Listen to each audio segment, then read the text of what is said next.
വെങ്ങിണിശ്ശേരി നാരായണാശ്രമ തപോവനവും പാർലിക്കാട് ഹിന്ദു നവോത്ഥാന പ്രതിഷ്ഠാനും സംയുക്തമായി സംഘടിപ്പിക്കുന്ന 23ാമത് ശ്രീമദ് ഭാഗവത പരമതത്വ സമീക്ഷാ സത്രം ഇന്ന് പാർലിക്കാട് നൈമിഷാരണ്യത്തിൽ ആരംഭിക്കും. സത്രത്തിന്റെ ഭാഗമായി ഭാഗവത ഗ്രന്ഥം വഹിച്ചുള്ള രഥഘോഷയാത്ര ഇന്നലെ വെങ്ങിണിശ്ശേരിയിൽ നിന്ന് പുറപ്പെട്ട് നൈമിഷാരണ്യത്തിൽ എത്തിച്ചേർന്നു.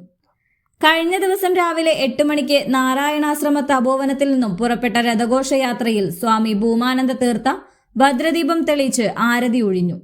തപോവനത്തിലെ അന്തേവാസികളോടും നാട്ടുകാരോടും ഭാഗവതം ഉദ്ഘോഷിക്കുന്ന ധർമ്മ സന്ദേശം സ്വാമി വിശദമാക്കി. 40ഓളം കേന്ദ്രങ്ങളിൽ നിന്നും സമർപ്പണങ്ങളും സ്വീകരണങ്ങളും ഏറ്റുവാങ്ങി ഇന്നലെ രാത്രി 8 മണിക്ക് നൈമിഷാരണ്യത്തിൽ എത്തിച്ചു. ശ്രീമദ് ഭാഗവത തത്വസമീക്ഷാ സത്രം പുനർനാമകരണം ചെയ്ത പരമതത്വ സമീക്ഷാ സത്രവേദിയിലേക്കുള്ള പവിത്രമായ ശ്രീമദ് ഭാഗവത ഗ്രന്ഥം വഹിച്ചുകൊണ്ടുള്ള രഥഘോഷയാത്രയാണ് ഈ വഴിത്താരകളെ പുണ്യവത്താക്കിക്കൊണ്ട്